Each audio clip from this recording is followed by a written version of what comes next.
Assalamualaikum warahmatullahi wabarakatuh. Puji syukur kita panjatkan kehadirat Allah Subhanahu wa taala atas rahmat dan hidayahnya sehingga kita bisa mengikuti hati Sri Masih. Nanti kita juga dengan bagaimana kita mengakses PNM. Ya. Kabar gembira bahwa saya sudah mendapatkan sertifikat PNM. Ini nanti tinggal mengikuti saja. Ya. Salam kita sampaikan kepada junjungan kita Nabi Muhammad SAW. Semoga nanti di yaumul akhir kita mendapatkan jawabannya. Jadi hari ini Bu Fitri Yanisi akan melaksanakan IHT-nya yang berhubungan dengan sebagai guru calon guru penggerak, ya. Jadi calon guru penggerak ini memang apa ya, tugasnya cukup banyak. Kemudian di sini dituntut untuk bisa membuat karya-karya, ya, itu yang harus dilakukan. Kemudian karya itu harus disebarkan kepada orang lain, salah satunya nanti. Nah, selama penjelasan nanti, tolong diperhatikan, tolong dipahami. Kalau tidak tahu silakan bertanya. Baik, Bapak Ibu yang saya hormati, langsung saja kita dengarkan bersama paparan dari Ibu Sri Fitri Ningsih. Silakan. Assalamualaikum warahmatullahi wabarakatuh. Terima kasih Bapak Ibu yang sudah meluangkan waktunya untuk kegiatan saya sebagai CGP Angkatan 9 di Kabupaten Musi Banyuasin. Di sini saya dapat tugas modul 1.4 tentang aksi nyata yaitu budaya positif. Di sini saya akan menerangkan tentang modul positif. Di sini fasilitator saya itu Bapak Hendra Wadi, saya sendiri, kemudian PP-nya Muhammad David.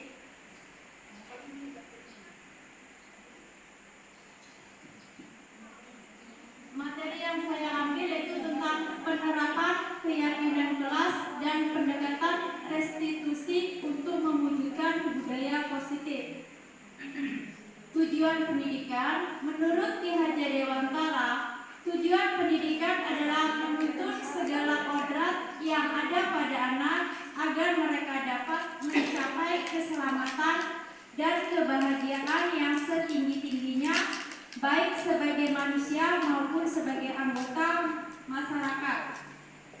Oleh sebab itu, pendidik hanya dapat menuntun tumbuh atau hidupnya kodrat yang ada pada anak agar dapat memperbaiki lakunya, bukan dasar hidup dan tumbuhnya kekuatan kodrat alam. Ini menurut tujuan Ki Hajar Dewantara. Nah, konsep-konsep inti modul budaya positif ada 7. Yang pertama, perubahan paradigma belajar. Yang kedua, disiplin positif. Yang ketiga, kebutuhan dasar manusia. Yang keempat, motivasi perilaku manusia. Yang kelima, posisi kontrol. Yang keenam, keyakinan kelas. Dan yang ketujuh, segitiga restitusi. Inilah konsep dasar dari modul budaya positif, ada 7. Nanti akan saya jelaskan satu persatu. Yang pertama, perubahan paradigma belajar. Dulu pada zaman kolonial Belanda, rakyat hanya mengajar berhitung dan menulis itu hanya untuk keperluan kolonial Belanda. Nah, sekarang untuk pendidikan paradigma bukan lagi sebagai hanya menulis, menghitung dan membaca, tetapi kita harus berpusat pada murid untuk mencapai kebahagiaan lahir batin dan yang setinggi-tingginya. Jadi perbedaannya itu sangat berbeda dari kolonial Belanda dengan zaman pendidikan sekarang. Kalau dulu kita diajarkan hanya menghitung, membaca, itu hanya keperluan. Selain itu tidak ada lagi. Kalau sekarang kita tuntut anak itu harus berpusat pada pendidikan untuk melahirkan kebahagiaan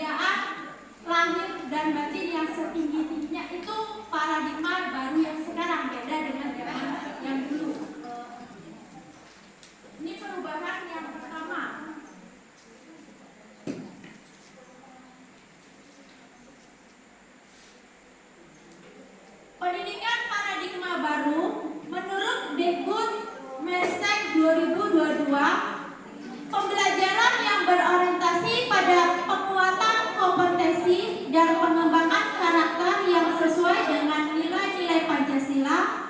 Pembelajaran paradigma baru memastikan praktek pembelajaran yang berpusat pada murid, yang mana setiap murid belajar sesuai dengan kebutuhan dan tahap perkembangan untuk mewujudkan profil pelajar Pancasila. Ini menurut Kemdikbud Ristek 2022.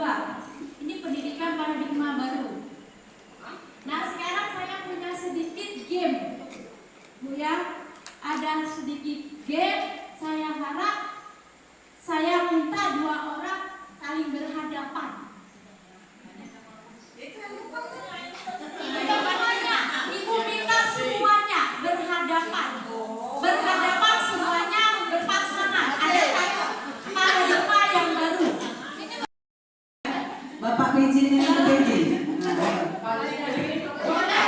Boleh Ibu Bapak tolong satu tangannya dikepas seolah-olah yang ada di tangan Bapak itu emas yang berharga yang tidak bisa ambil. Nah, yang satunya berusaha untuk mengambil. Ya, tolong itu mainan nanti kita akan tahu bagaimana pendidikan dengan anak yang sebenarnya. Yang satu megang, yang satu berusaha untuk membuka genggaman tangan. Yang Bu Sarmi sampai megang tangannya dikepalkan, Mei berusaha membuka tangan Bu Sarmi. Ya terserah siapa yang mau buka, siapa yang megang tangan. Ayo, dipertahankan tangan. Berpasangan.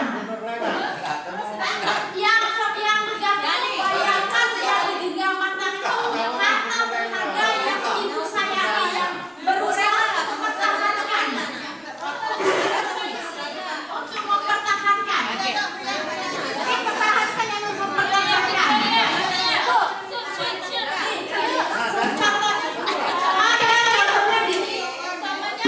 Nah, ibu megang, saya berusaha membuka. Bisa nggak membuka ini? Kalau bisa berarti nanti ada saya penjelasannya ada. Ya. Ada door prize-nya, Bu. Dokternya ada. Nah, ada door prize-nya. Siapa yang memasang buka ada hadiah dari Bu Fitri. Berusaha sampai bisa. Ini Bu, ya oke, saya kondongkan ya hitungan 1, semuanya pegang yang berusaha membuka. Silakan. Ayo, Bu Fitri dengan Pak Damsi. Ya, ini pada silakan.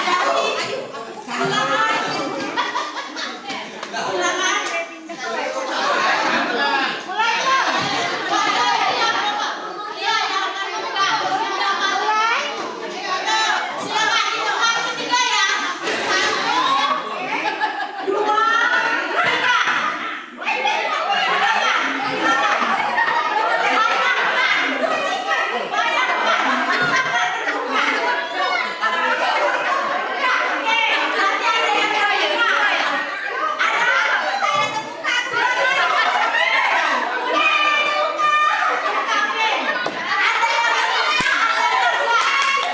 Nah, sekarang saya minta Pak Dani perasaan Pak Dani apa yang Bapak rasakan pada saat genggaman tangannya dibuka, dan apa juga waktu berusaha bisa senang lah dia. Tolong Pak Dani satu Dani pada saat melakukan game ini tadi.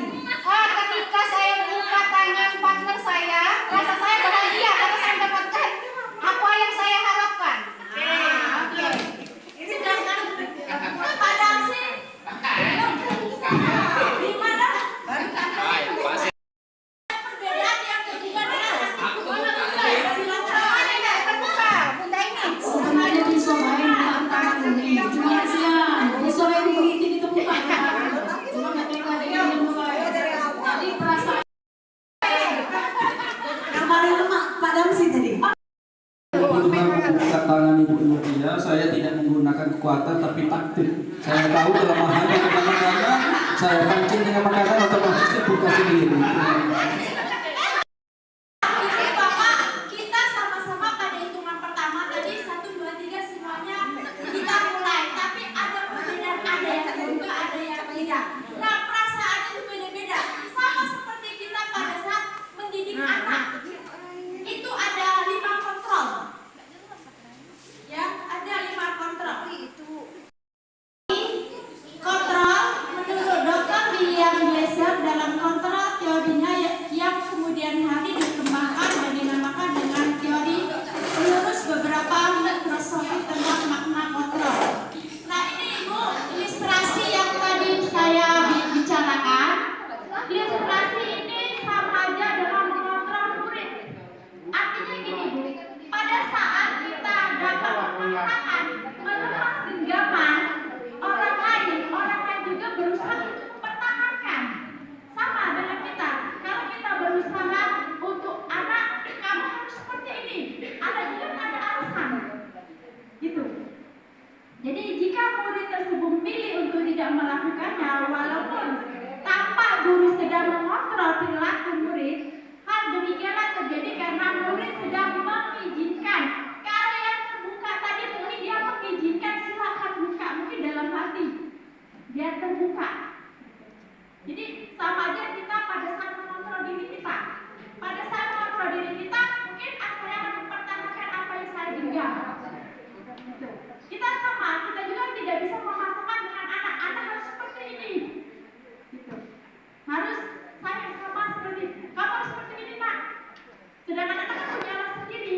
Itu saya mempertahankan. Saya mau seperti ini, murid mau seperti itu maksud jalan mengontrol murid. Pengertian tadi. Nyadar? Kemudian ilustrasi ini untuk mengontrol diri. Kemudian yang tadi.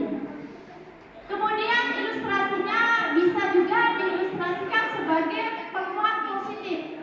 Penguat positif adalah bujukan. Nah, benar kata Pak Damsi tadi. Dia pakai bujukan mengkritik Ibu Nudia. Nah, ini masuk ke sini maksudnya. Dengan bujukan, dengan rayuan, ternyata Bu Nudia bisa. Ini masuk ke sini. Tapi ada libatkan kok. Berarti Pak Damsi tadi masuk ke positif, efektif, dan pemanfaatan. Masuk di situ. Ini maksudnya masuk. Berarti benar. Pakai rayuan, pakai imbalan, pakai segala macam agar berusaha membuka biar terbuka di gambar tadi. Ini masuk ke penguatan positif. Gitu. Nah, kemudian ada mungkin pendapat tadi karakter menggunakan kritik dan rasa bersalah. Mungkin rasa bersalah bukan saja kasihan.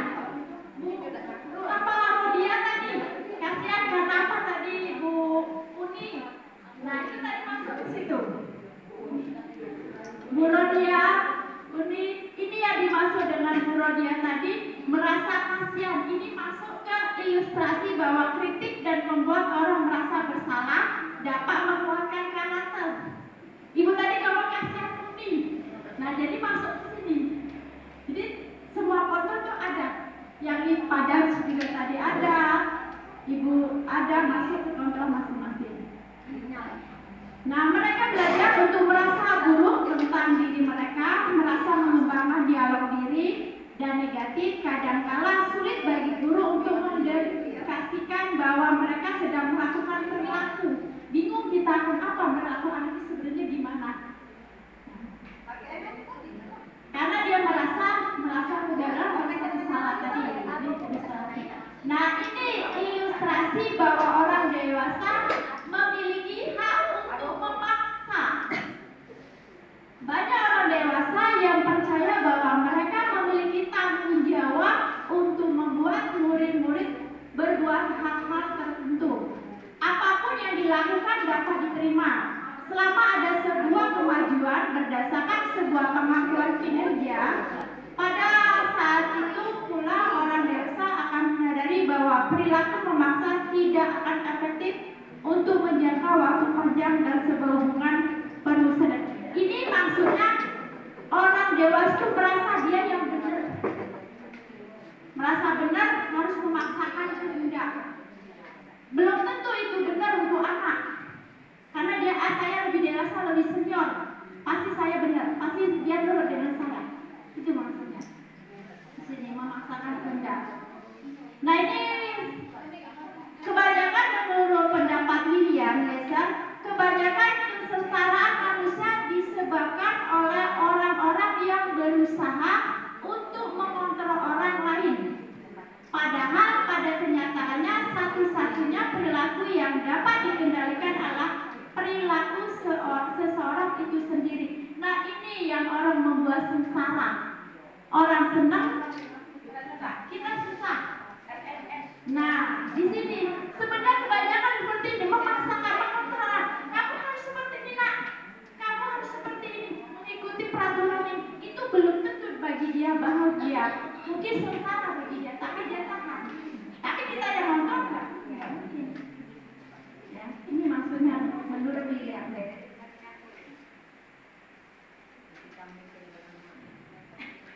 Nah ini disiplin. Disiplin di sini ketika mendengar kata disiplin, pada banyak yang membayangkan di benak Anda apa yang terlintas di pikiran Anda. Ini satu pertanyaan, kalian nanti dijawab. Ketika mendengar kata disiplin, apa yang terbayang di benak saudara? Apa yang terlintas di pikiran saudara? Kebanyakan orang akan menghubungkan kata disiplin itu dengan tata tertib. Selama ini kita bilang disiplin harus tertib, harus mematuhi. Tapi sebenarnya bukan seperti itu disiplin. Ya, sebenarnya bukan seperti itu. Sebenarnya disiplin itu berhubungan dengan bisa merupakan hukuman ya. Disiplin itu merupakan suatu hubungan, bisa dikaitkan dengan hukuman. Ya disiplin. Tapi kita lihat mananya disiplin yang bagaimana. Berasal dari bahasa Latin atau disiplin, bahasa Inggrisnya enggak begitu ini, yang artinya belajar. Disiplin diri membuat orang menggali potensi menuju sebuah tujuan apa yang dia target. Sebenarnya disiplin itu Pak, tujuannya itu menghargai, bukan sebagai hukuman. Bukan sebagai hukuman atau sebagai potensi yang ada. Oke, ini yang dimaksud dengan disiplin positif. Dalam budaya kita sering mendengar disiplin itu budaya kita. Menurut budaya kita sendiri, itu makna kata disiplin ini dimaknakan sebagai sesuatu yang dilakukan seseorang pada orang lain untuk mendapatkan kepatuhan. Itu menurut budaya yang selama ini kita anut. Ya Bu ya. Disiplin menurut budaya itu maknanya untuk mendapat kepatuhan. Sebenarnya kalau sebagai pendidik, disiplin itu tujuannya itu menciptakan anak-anak yang memiliki disiplin dari diri sendiri sehingga mereka bisa memperlakukan dengan mengacu pada nilai-nilai kebajikan universal dan memiliki motivasi intrinsik dan ekstrinsik ini. Jadi selama ini kita berpikir budaya, apa budaya, sudah kebudayaan. Kita disiplin harus patuh anak. Tapi sebenarnya bukan seperti itu. Kalau kita sebagai pendidik tujuannya bukan untuk mematuhi, ya, tapi untuk menciptakan anak yang memiliki disiplin dari diri kita sendiri untuk mendapatkan nilai-nilai kebajikan. Nah, di sini disiplin positif merupakan salah satu cara menerapkan disiplin yang bertujuan untuk menumbuhkan kesadaran anak untuk melakukan sesuatu tanpa hadiah. Sesuatu tanpa hadiah merupakan ancaman maupun hukuman. Nanti kita akan tahu ngasih hadiah itu ada baiknya, ada jeleknya untuk anak. Sini, nilai kebajikan. Nilai kebajikan masih berorientasi dengan profil Pancasila. Beriman, bertakwa kepada Tuhan Yang Maha Esa, yaitu pelajar yang berakhlak. Ibu sudah tahu semuanya, Bhinneka Tunggal Ika, kemudian mandiri, bernalar kritis, bergotong royong, dan kreatif. Ini merupakan profil semuanya mungkin sudah tahu karakter masing-masing di dalam bagikan. Nah, sekarang kita masuk ke motivasi perilaku manusia. Menurut KBBI, motivasi adalah dorongan yang timbul pada diri seseorang secara sadar atau tidak sadar untuk melakukan sesuatu tidak dengan tujuan tertentu. Ini menurut KBBI, kalau motivasi itu suatu dorongan atau timbul pada diri seseorang, bukan harapan. Berarti dari kita, bukan dari orang lain. Net ya, kita lanjut aja ya. Tadi sudah pada masih semangat. Nah, sekarang di sini ada dua jenis Ibu Bapak motivasi perilaku manusia. Ada dua jenis motivasi perilaku manusia.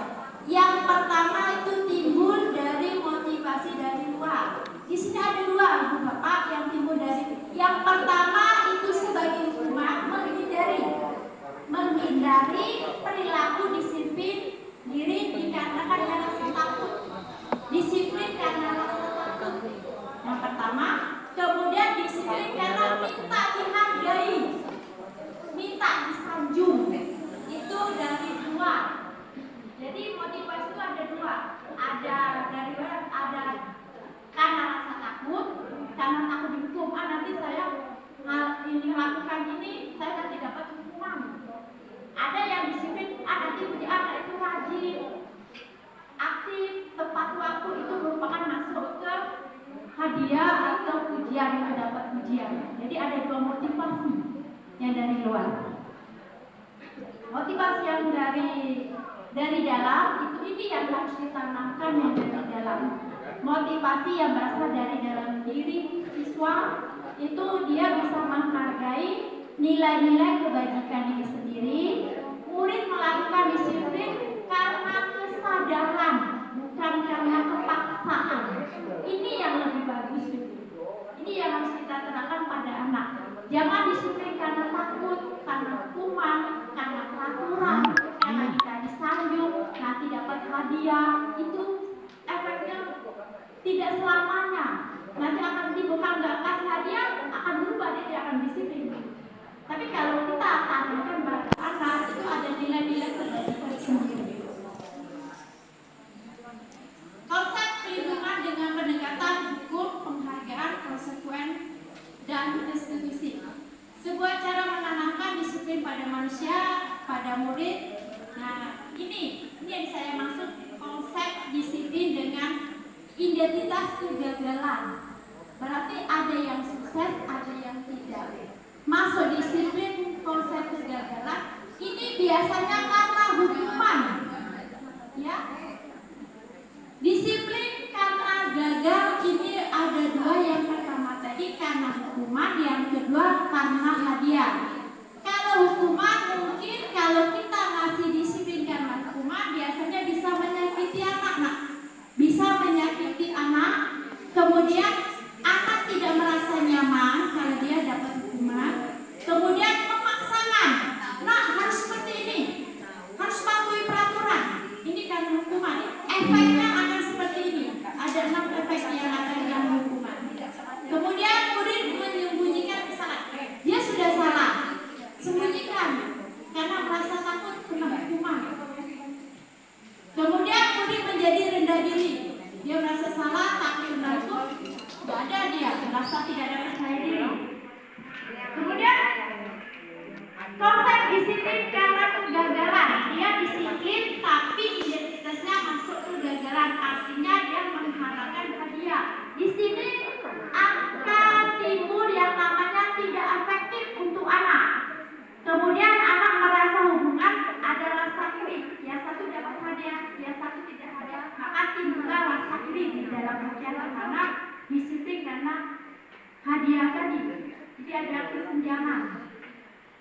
Kemudian mematikan kreativitas. Nah, masuk mematikan kreativitas, yang tidak dapat, dia akan merasa ya sudahlah, kamu yang pintar, kamu nanti yang pintar dapat hadiah. Ini maksudnya. Kalau dia lebih dapat hadiah, dia akan lebih kreatif. Ini bisa memacu ke mematikan kreativitas anak yang tidak dapat hadiah. Kemudian bisa timbul karena menghukum dengan sistem ranking. Artinya dapat ranking harus dapatnya seperti ini, nilainya seperti ini, dapat hadiah. Yang tidak ranking tidak dapat hadiah. Kemudian merampas hak menghargai dirinya. Dia merasa saya bisa. Kamu pasti, saya harus bisa. Itu ada karena ada rasa seperti itu. Ini konsepnya. Nah, ini ada salah satu hukuman karena penghargaan. Saat kita berulang kali menjanjikan hadiah kepada anak-anak agar perilaku bertanggung jawab atau kepada seseorang murid agar memperhatikan sesuatu yang baru atau kepada seseorang karyawan atau pegawai agar melakukan pekerjaan yang berkualitas, kita sedang berasumsi mereka tidak dapat melakukannya atau mereka tidak akan memilih untuk melakukannya. Ini menurut artikel dihukum oleh penghargaan. Yang dihukum karena penghargaan itu suatu berulang kali atau dijanjikan. Kalau kita dijanjikan, kamu dikasih ini, atau dia dikasih, kan ada rasa saudara janjinya nggak ditepati. Nah, itu maksudnya. Ya di PHP benar. Di PHP lagi. Nah ini ada riset dihukum oleh penghargaan. Risetnya ada anak-anak diminta meninggalkan kata-kata. Kita sering kan ada tugas, nanti kalau sampai ulangan dapat nilai 100 nanti saya kasih hadiah. Tuh. Kalau bisa di sini, kemudian mereka diminta mengambil suatu kartu yang berisi kata-kata yang diingatkan tersebut. Setiap kali muncul, beberapa anak diberikan permen setiap mereka memberikan jawaban yang benar, dan sebagian yang lain hanya diberikan saja bila jawaban mereka benar. Ini hasilnya anak-anak yang mendapatkan permen jawabannya lebih banyak dibandingkan anak-anak yang tidak mendapatkan jawaban. Nah ini Bu, konsep disiplin dengan identitas sukses. Ini yang kita harapkan. Yang tadi konsep disiplin dengan identitas kegagalan karena hukuman dengan penghargaan. Nah yang sekarang kita harapkan itu disiplin karena konsekuen. Di sini yang dimaksud dengan disiplin konsekuen ini yang pertama mencakup penguatan jangka pendek. Maksud jangka pendek seperti ini Bu, semuanya saya melakukan peraturan masuk sekolah tidak tepat waktu, pasti konsekuensinya saya pasti dapat tindakan. Nah, itu maksud dia punya konsekuensinya, tahu konsekuensi yang akan dia lakukan, apa sebabnya. Kemudian perlu kita monitoring, nanti tiap hari kita harus perbaikan terus. Kemudian stimulus atau responnya ada, murid menghormati peraturan, kemudian kehilangan waktu untuk merenung kesalahan. Kalau disiplin dengan hasil sukses menurut institusi, itu satu, murid bertanggung jawab, dia akan lebih bertanggung jawab. Konsep disiplin kalau dari diri kita sendiri, dia akan lebih bertanggung jawab, dia bisa fokus memecahkan masalah, kemudian murid bisa menghormati diri dan orang lain, kemudian dia bisa mengontrol diri. Yang kelima, murid bersemangat memperbaiki kesalahan. Ini yang akan kita bahas, kita akan terapkan kalau bisa di sekolah kita. Itu konsep restitusi. Karena dari kesadaran anak, bukan dari kedorongan guru-guru yang melakukan kesalahan. Bukan yang hukuman atau hadiah. Ini perbedaannya Guru Bapak. Kalau hukuman konsekuen dengan restitusi. Kalau hukuman itu murid disuruh berdiri di depan kelas selama 15 menit. Ini merupakan suatu hukuman. Kalau kita anak kesalahan, kita suruh anak berdiri atau tidak melakukan tugas, itu merupakan hukuman. Kalau konsekuennya itu tidak seperti itu. Guru memberikan konsekuen untuk tetap berada di kelas selama jam istirahat berlangsung. Boleh. Ini konsekuennya. Jadi hukuman dan konsekuen itu akan berbeda. Kalau restitusi itu guru akan menanyakan kepada anak keyakinan kenapa kamu bisa, apakah bisa menyelesaikan masalah ini. Jadi tidak langsung menghukum, tanyakan dulu permasalahan. Kenapa kamu terlambat? Kenapa kamu lakukan ini? Ini restitusi. Tapi kalau hukum biasanya kita nggak tahu dulu.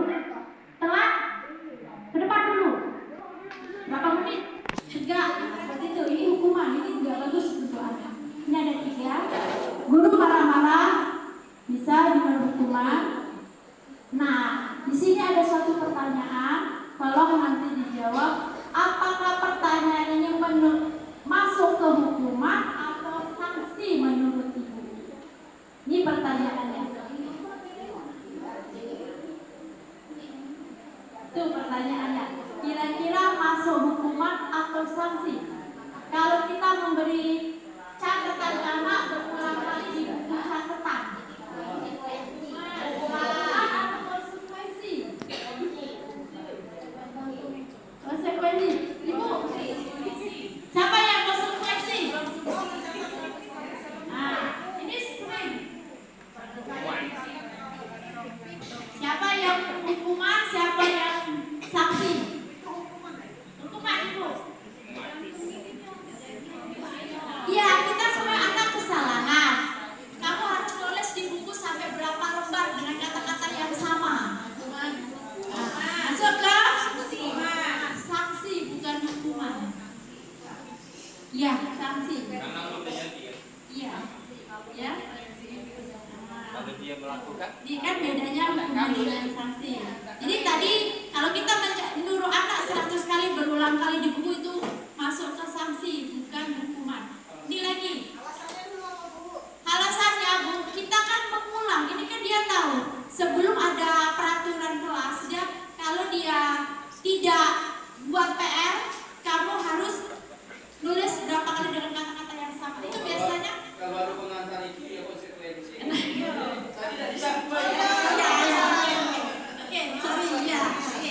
Sorry ya. Itulah kita masuk ke kontrol tadi, ya. Nah ini lagi, lari mengelilingi lapangan basket 2 kali karena terlambat hadir di sekolah, itu termasuk hukuman atau sanksi? Padahal sih. Iya, masuk yang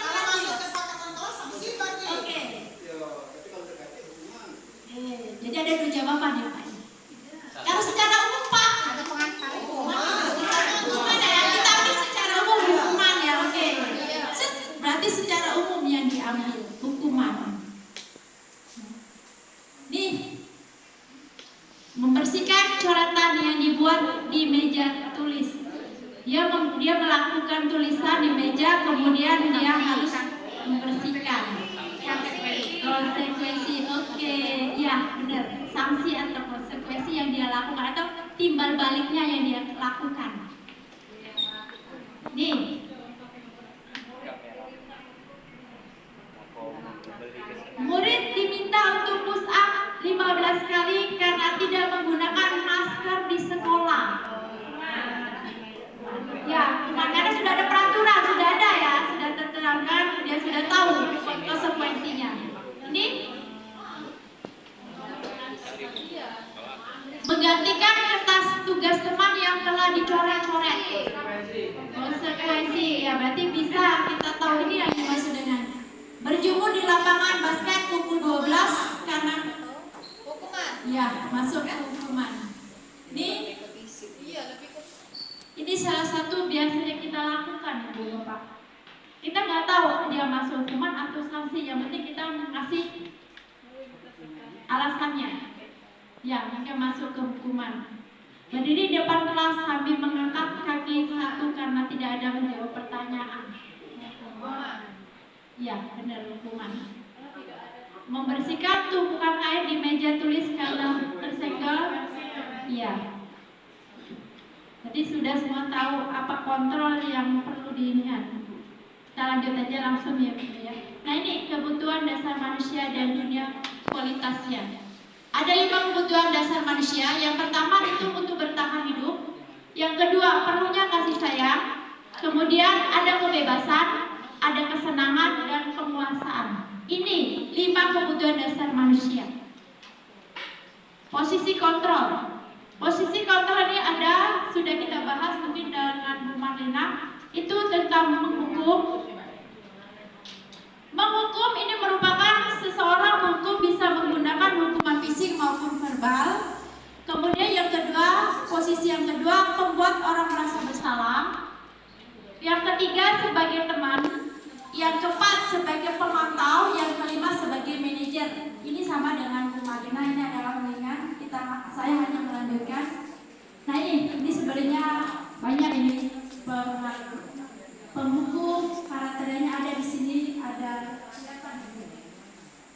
ada poin-poinnya dalam posisi kontrol. Kita next saja ya Bu ya, Pak, karena waktunya juga. Nah, ini contoh penerapan lima posisi kontrol. Kalau untuk menghukum biasanya itu untuk pematuhan aturan sekolah lalu berdiri di barisan lain. Ini contoh menghukum. Kemudian kalau dia merasa bersalah biasanya dia berapa kali Bapak bilang sama kamu, Bapak kecewa sama. Ini kata-katanya yang terucap biasanya kalau pertanyaan. Kalau sebagai teman, kita sebagai posisi sebagai teman, kita ada kata-katanya, ayo yang penting buat Bapak Ibu bangga kalian tidak apa yang berbuat salah. Ini kata-katanya yang Ibu buat teman. Kemudian kalau pemantau, kamu sudah melanggar apa peraturan sekolah kita dan apa konsekuensinya. Ini kata-katanya yang penting. Nah, sebagai manajer ini yang sulit, benar kata Bu Marina ini, kita sebaiknya manajer ini, yaitu apakah kamu telah kesalahan kamu tahu kesalahan kamu, kira-kira bagaimana cara menginstruksikan. Kita next Ibu. Nah ini Bu, Bapak ada pertanyaannya. Saya kecewa sekali dengan kamu. Ini masuk 5 kontrol yang mana? Hukuman, teman, merasa bersalah, manajer. Kira-kira apa? Oke, kita lihat ya. Berbuat orang merasa bersalah, ya. Kemudian kamu tidak pernah benar melakukannya. Iya. 100 untuk Pak Damsi. Yang ketiga. Iya. Benar 100 lagi Pak Damsi. Yang kelima, yang selanjutnya. Apakah kamu mau mendapatkan stiker bintang hari ini? 5 kontrol tadi.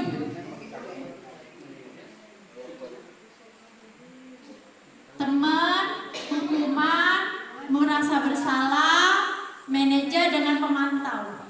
Pemantau. Oke. Iya, pemantau. Yang selanjutnya kata-katanya akan timbul, Bu, Bapak. Bagaimana kamu bisa menyelesaikan masalah ini? Manajer. Iya, manajer. Kamu selalu yang paling akhir. Memantau. Ya, masuk penghukum. Kalau kita bilang dengan anak, kamu selalu yang paling terakhir. Ya, itu suatu hukuman. Nah, ini Bu, Bapak. Nah, ini keyakinan kelas. Keyakinan kelas mungkin saya banyak. Next-nya ya Bu ya. Kelas saja yang disampaikan atau mengapa harus keyakinan atau kesepakatan. Nah, mengapa tidak peraturan kelas? Mengapa kita memilih peraturan harus menggunakan helm bila menghindari kendaraan roda 2? Apa kira-kira? Masuk hukuman, disiplin, atau peraturan?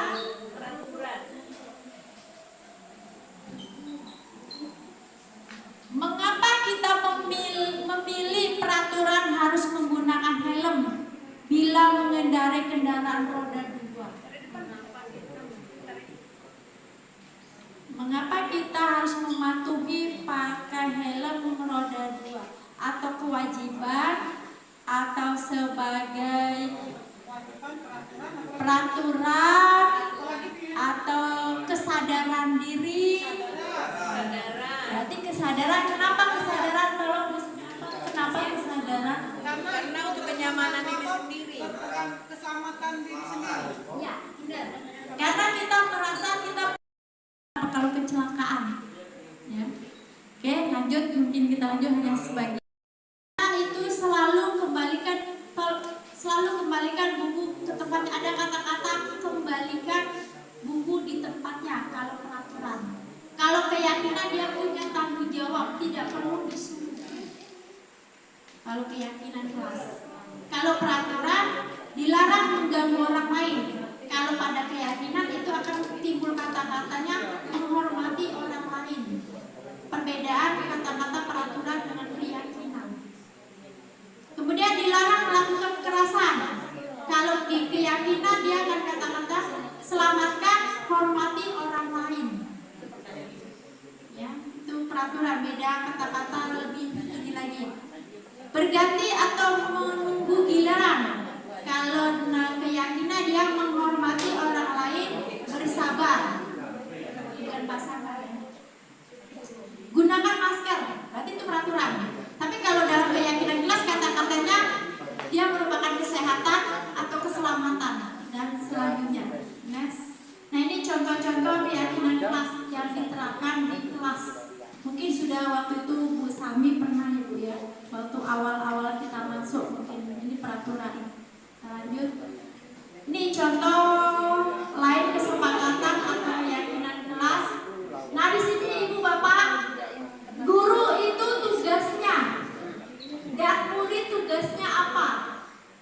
Kalau menurut kesepakatan, kalau tugas guru itu sebagai mengajar, mendidik, menjawab pertanyaan, memberi nilai, mengatur kelas, menegakkan peraturan kelas atau sekolah, menjalankan keyakinan kelas, dan peduli terhadap semua murid. Sedangkan tugas sebagai murid ini beda.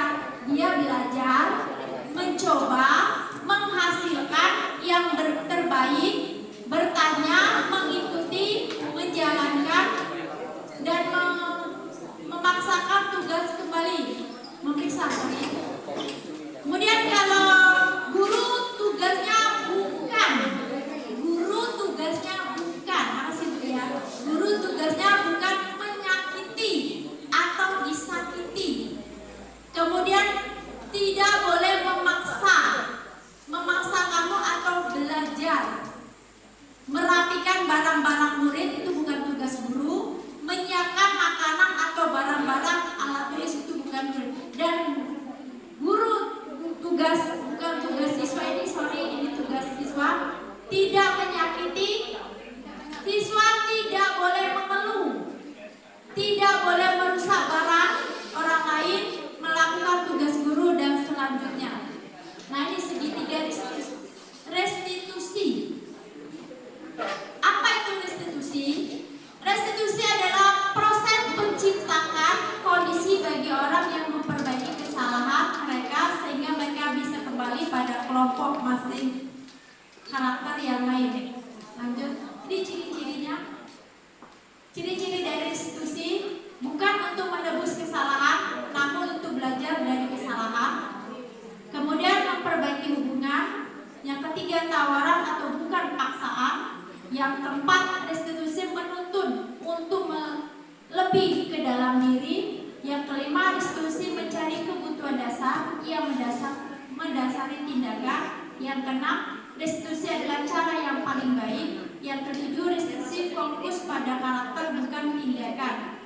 8. Restitusi fokus pada solusi. Yang 9, restitusi mengembalikan murid kindness. Ini ada 5 langkah menstabilkan. Yang pertama, kita menstabilkan identitas.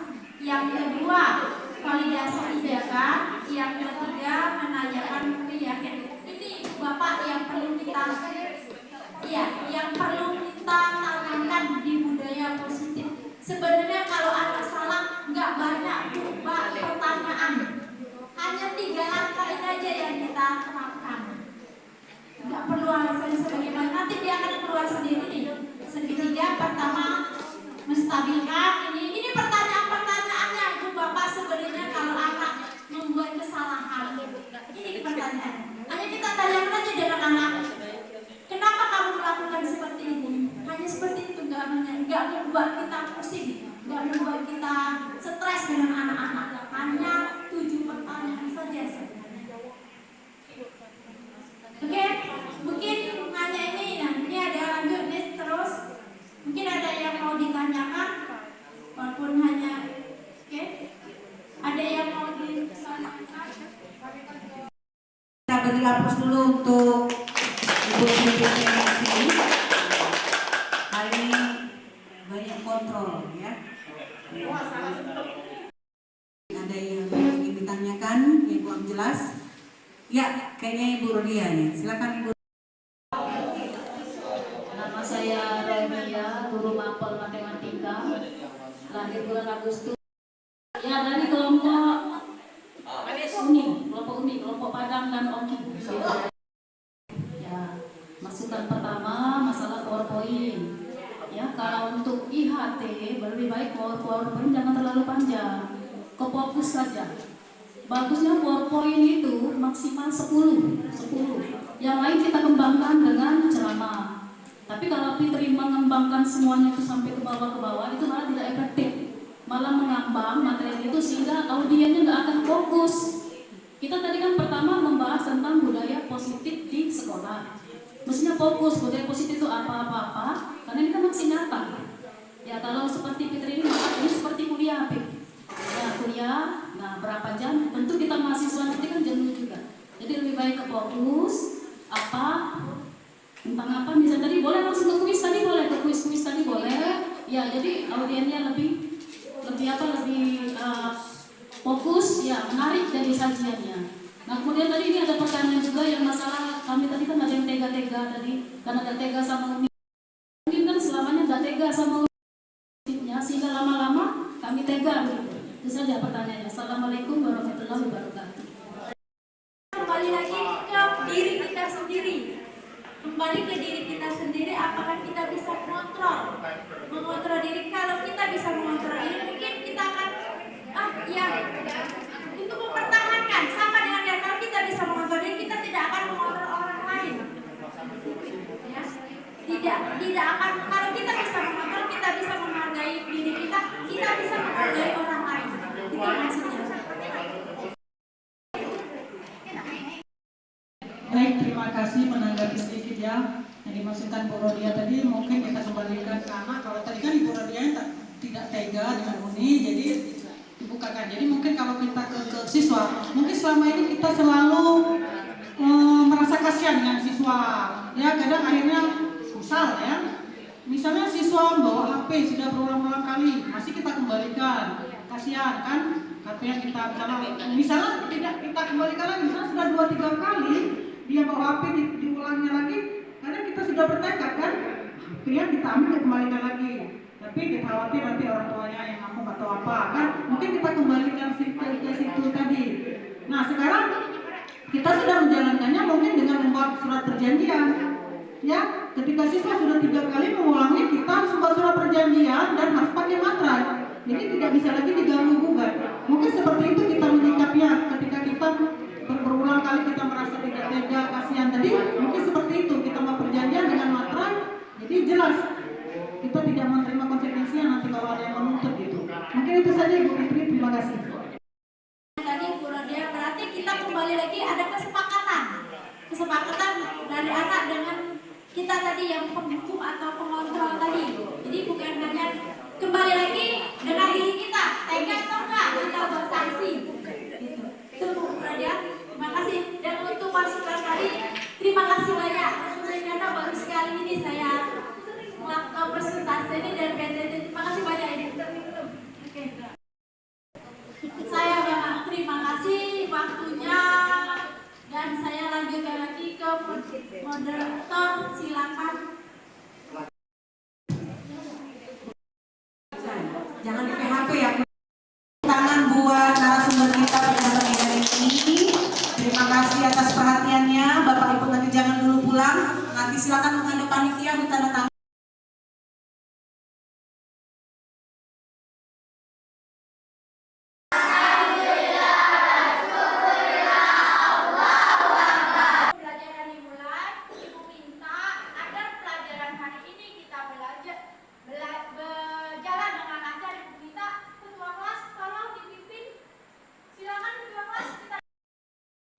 Supaya kamu mengenal bentuk pecahan yang sering ditemukan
kita akan membahas tentang konsep pecahan. Pecahan merupakan bagian dari keseluruhan. Pecahan dinyatakan dalam bentuk A per B. A merupakan bilang dan B merupakan penyebut. Kita coba perhatikan gambar skitsa tersebut. Skitsa tersebut merupakan satu bagian yang utuh. Kemudian kita potong menjadi dua bagian yang sama besar. Nah, satu bagiannya itu kita makan. Bagaimana kita menuliskan bagian yang masuk sisa itu dalam bentuk pecahan? Kita akan coba menentukan bagian yang masih tersisa. Oke, kita lihat berapa bagian sisa pizza yang belum digunakan. Ya, sisa pizza yang belum digunakan adalah satu bagian dibagi dengan keseluruhan pizza tadi. Ya, keseluruhan pizza tadi ada dua bagian, sehingga bisa kita tuliskan 1/2. Pecahan tersebut dibaca 1/2. Kita coba perhatikan contoh berikutnya. Masih dengan gambar yang sama, yaitu ada gambar pizza. Oke, ini ada satu gambar. Tadi konsep pecahan sudah dijelaskan. Sekarang ibu nanya, ini ada satu gambar yang sama. Sekarang ibu nanya, berapa pecahan yang ada di gambar ini? 8. Berapa mak yang dimakan yang dihasil? 3. Berapa? Pembilangnya yang mana pembilangnya? Berapa pembilangnya? 5. Dari mana 5? 5 ini dari yang belum dimakan. 1, 2, 3, 4, 5. Ya, yang sudah dimakan berarti ada berapa? 1, 2, 3. Nah, kita lihat. Kita akan menentukan berapa bagian dari pizza yang masih tersisa. Kita coba hitung berapa bagian pizza yang masih tersisa. Ya, ada 1, 2, 3, 4, 5. Berarti ada 5 bagian pizza dibagi dengan keseluruhan bagian pizza. Berapa keseluruhannya? Coba kita hitung. 1, 2, 3, 4, 5, 6, 7, 8. Keseluruhannya ada 8 bagian. Jadi 5 itu disebut sebagai pembilang. 3, 4. Ada 4 bagian yang di akhir. Kemudian kita bagi dengan keseluruhan bagian. Berapa keseluruhan bagian? Coba kita hitung. Ada 1, 2, 3, 4, 5, 6. Ada 6 bagian keseluruhannya. Sehingga kita Sekarang perhatikan. Yang adalah 4 dan penyebut adalah 6. Iya, benar. Sedangkan 6 ini sebagai penyebut yaitu keseluruhan. Ya, jadi kalau ada pecahan yang mana yang diaksir, berarti kita hitung berapa yang diaksir, kemudian jumlahkan semuanya sebagai pembilangnya. Penyebutnya ada pembilang. Kita lihat lagi. baca yang di akhir apa yang berwarna hijau. Ya, 1, 2, 3. Ada 3 bagian gambar yang berwarna hijau. Dibagi dengan Dari Mas Yanti ini. Tadi yang ditanyakan atau masih belum ngerti apa itu pecahan? Yuk, apa itu pecahan? Siapa yang tahu? Silakan. Pecahan. Dari tahu? Pecahan itu bagian keseluruhan dari bilangan. Ingat ya, pecahan adalah bagian keseluruhan dari bilangan. Nah, konsep ini belum yang akan kita pelajari, ini baru awal. Yang materi kita selanjutnya ini kita masuk ke pembagian bentuk pecahan. Perhatikan, di sini nanti ada soal yang sesuai dengan materi ini. Nanti kamu akan kerjakan. Perhatikan dengan seksama video ini. Nanti ada pertanyaan. Assalamualaikum warahmatullahi wabarakatuh. Semangat pagi. Apa kabar semuanya? Semoga kita semua selalu dalam keadaan sehat. Hari ini kita membahas tentang operasi hukum pertanian dan pembagian pecahan. Boleh dibuka LKS-nya di rumah halaman 28 ya. Oke, kita masuk pada contoh perkalian. 12 per 15 dikalikan 6 per 10 sama dengan. Nah, ini dia 9 kali 9 penyebut kali penyebut. Kalau pada perkalian ya, 9 kali 9 dibagi 3. 35 dibagi 3 sama dengan 12. 75 dibagi 3 sama dengan 25. Inilah hasilnya. Bisa juga pakai cara seperti ini. Berarti sama soalnya ya, 12 per 15 dikali 6 per 10. Nih, sekarang kita sederhanakan terlebih dahulu sebelumnya. Ini ada 12, 9. Di sini penyebutnya ada 10. Sama-sama bisa kita bagi 2. 12 dibagi 2, 6. 10 dibagi 2, 5 di atas di sini ya. Kemudian 6 sama 15 juga bisa kita sederhanakan. 6 dibagi 3 sama dengan 2, 15 dibagi 3 sama dengan 5. Setelah itu kita hitung. 6 dikali 2 sama dengan 12, 5 dikali 5 sama dengan 20. Sama ya hasilnya 12 per 25. Boleh pakai cara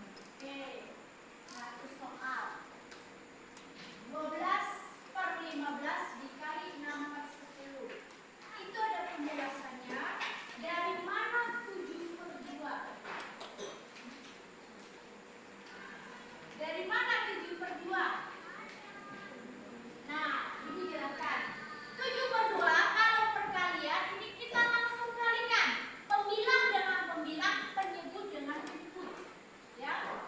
12 kali 6 itu 72. Jadi kalikan langsung kalau perkalian. Kalau operasi perkalian itu langsung kalikan. 12 kali 6, 15 kali 10. Berarti pembilang kali pembilang, penyebut kali penyebut. Maka jadi dapatnya 7 per 2 per 150. Dari mana 150? 150 itu dari 15 kali 10. Ya.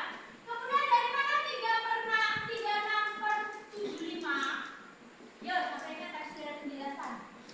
Dari mana 36? 150 dibagi 2 sama dengan 7. Berarti sama-sama dibagi 2. Maka dapat 36 per 75. Kemudian kita sederhanakan lagi. Dari mana dapat 12 per 25? Itu kita sederhanakan lagi. 36 dibagi 2. Ya, dapatnya 12. 75 dibagi 2 dapatnya 75. Itu nilai yang tidak bisa disederhanakan. Maka 12 per 15 dikali 6 per 10 dapatnya 12 per 25. Ini cara pertama. Ada cara yang kedua, lebih mudah, yaitu 12 dengan 15 sama-sama dibagi 3. Ya, bagi 3 kan? Bagi 3 apa bagi berapa? Dari mana dapatkan? Ya. 12 dibagi 2 dapatnya 6, 10 dibagi 5 dapatnya 10 bagi 2 dapatnya 5, maka dapatnya 6 dengan 5 yang di bawah. Ini sama-sama. 12 dengan 10 sama-sama dibagi 2. 12 dibagi 2 dapatnya 6, 10 dibagi 5 dapatnya 5, kemudian 6 dengan 15. 6 dibagi 3 dapatnya 2, 15 dibagi 3 dapatnya, maka langsung kalikan aja. 6 kali 2 dapatnya 12, 5 kali 5 dapatnya 25. Maka sama kan hasilnya. Mau pakai cara yang pertama atau cara kedua boleh. Jadi ibu ingatkan, ini perkalian itu pembilang kali pembilang, penyebut dengan penyebut. Perhatikan yang kedua. Lanjut. Sekarang pembagian. Ya, boleh dipilih mana yang lebih mudah. Berikutnya contoh pembagian 6 per 10 dibagi 3 per 5. Nah, pada pembagian ini berlaku kali balik. Gimana? Yang pertama 6 per 10 kita tetap, kemudian baginya kita ubah menjadi kali, kemudian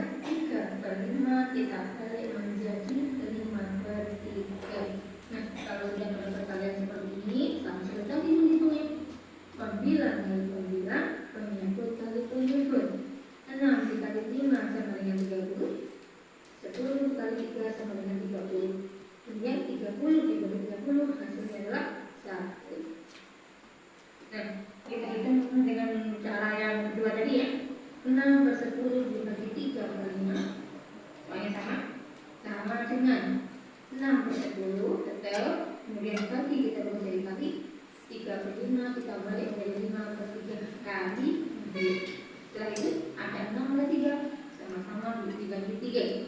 3 dibagi 3, 1. 6 dibagi 3, 2. Ada 5 per 10, bisa kita bagi 5 ya. 5 dibagi 5, 1. 10 dibagi 5, 2.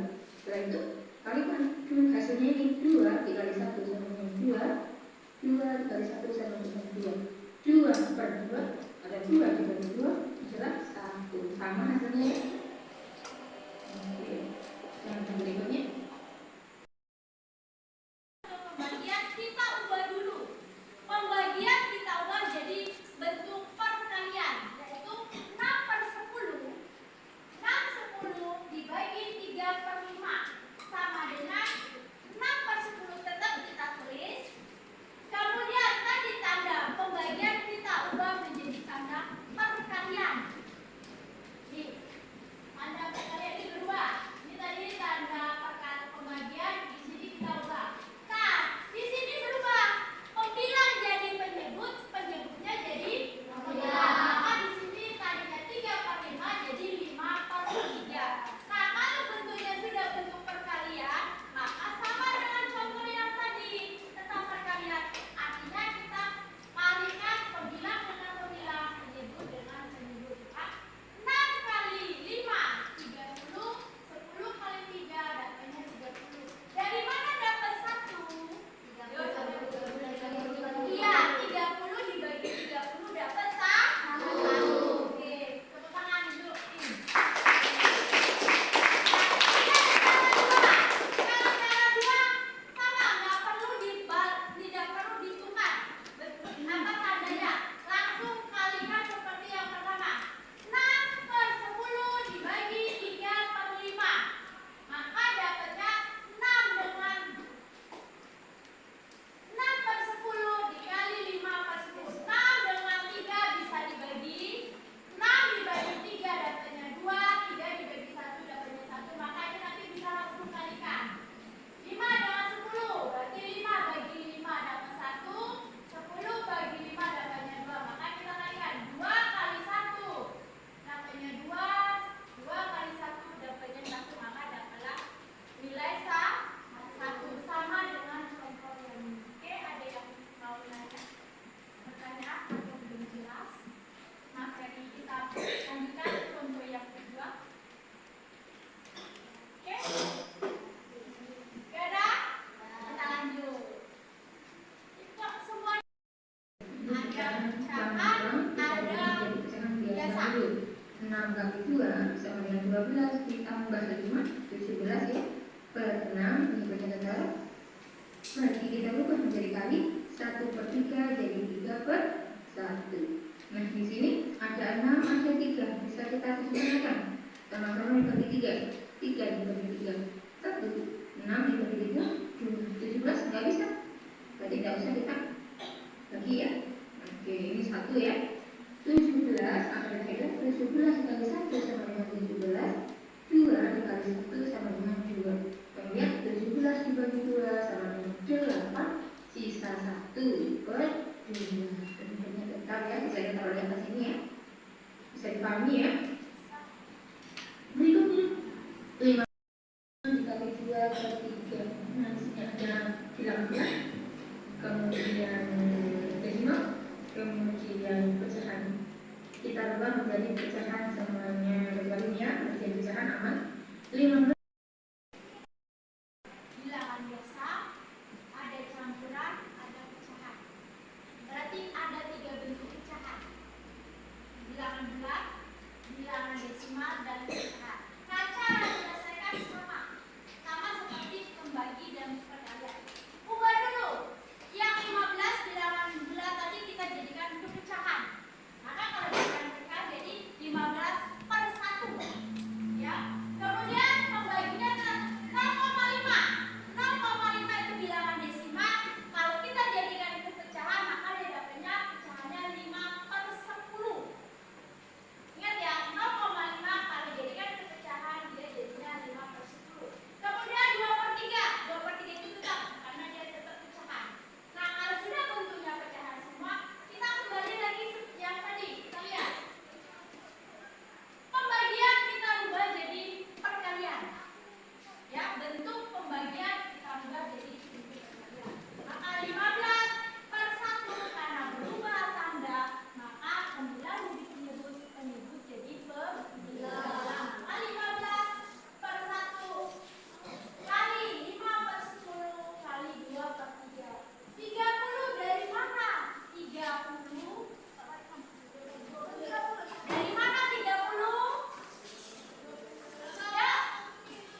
30 dikali 2 sama dengan 30.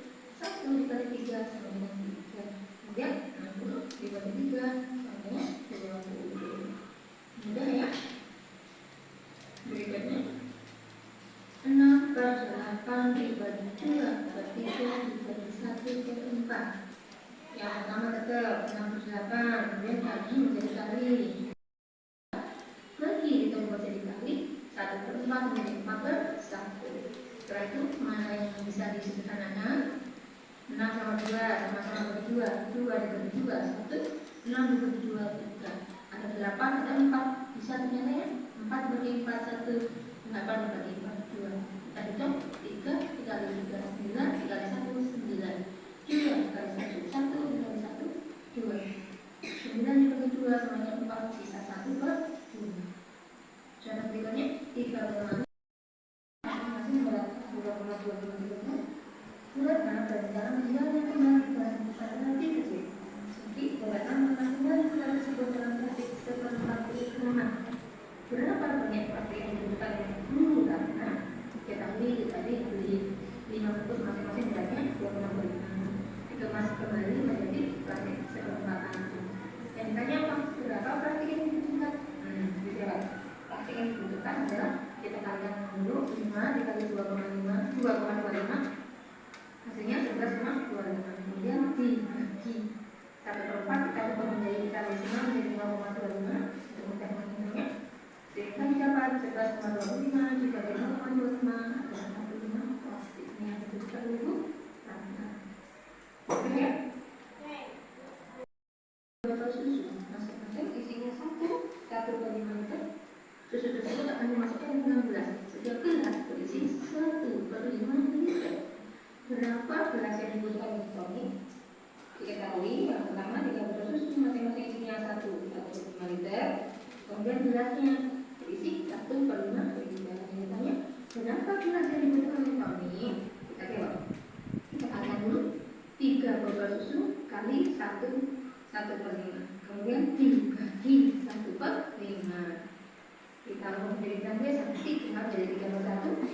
Ini pecah-pecah bulat, kita ubah jadi bilang biasa 5 kali 1, 5,1 6/5. Kemudian 3 dikali 6 sama dengan 18. 1 kali 5 sama dengan 5. Dibagi 1/5. Kalau ada bilang pecahan berubah jadi kali, kemudian dibalik 18 kali 5 tetap. Berarti kita buat jadi kali 1/5 jadi 5/1. Kemudian 18 kali 5 sama dengan 90. 5 kali 1 sama dengan 5. 90 dikali 5 hasilnya adalah 18. Jadi kami membutuhkan 18. Bagaimana jika menjadi diubah jadi pecahan desimal? Kita lihat 3 tetap 1/5. Kita ubah jadi desimal menjadi 1,2. Kita bagi 1/5. Kita ubah jadi desimal menjadi 0,5. Kemudian 3 kali 1,2 adalah 3,6. Kita pindah ke sini tetap masih kita tulis. Kemudian 3 kali 100 sama dengan 300. 5 kali 20 sama dengan 100. Setelah itu ini sama-sama kita bagi 100. Kita bagi 100 ya. 300 bagi 100 sama dengan 3. 100 dibagi 100 sama dengan 1. Kita kalikan 35 dikali 3 sama dengan 105. 10 dibagi 1 sama dengan 10. Setelah itu 105 dibagi 10 sama dengan 10. Sisa 5/10. Bisa kita sederhanakan sama-sama bagi 5. 5 bagi 5 1. 10 bagi 5 2. Jadi hasil akhirnya 10 1/2 sama ya. 10,5 10 1/2 sama nilainya. Coba berikutnya di sini ada kita bulatnya memiliki 5 butir pasir masing-masing beratnya 2,25. Bulatkan perbedaan bulat yang kembali dan pada lebih kecil. Jadi bulatkan masing-masing bulat tersebut dalam setelah 40 gram. Berapa banyak tapi yang dibutuhkan dari bulat? Ketahui tadi beli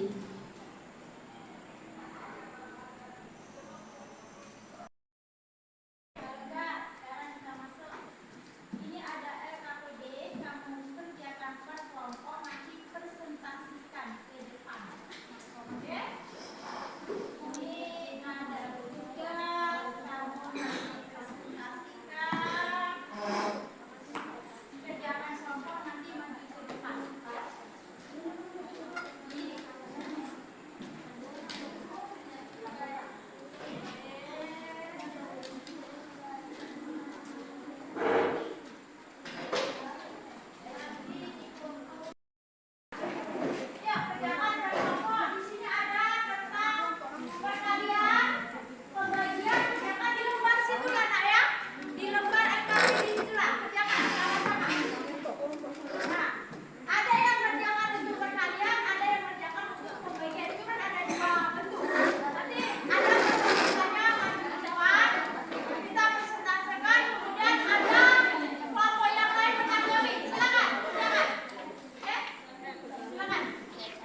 5/3. Tuh kan? Enggak, ini kan perkalian. Kalau pembagian baru dibalik. Awak dibalik. Enggak, aku penyuruh. Kita tukar dulu. 2/3 berarti ini jadi perkalian. Karena jadi 5/4. Jadi enggak perhatikan pembagian. Nah, jadi ini dirubah jadi perkalian. 2/3 dikali 5/4. Nah, baru kalikan. Kalau bilangan biasa ini jadi 3/1, jadikan itu pecahan. Nah, jadikan perkalian. Pecahan dengan campuran. Ini kalikan dulu, 3 kali 1 tambah 2. 5, jadi 5, ini tetap, jangan 21, tetap 3. Baru dikalikan. Nah ya benar, 1 kali 5, 5, iya. Oke. Ya.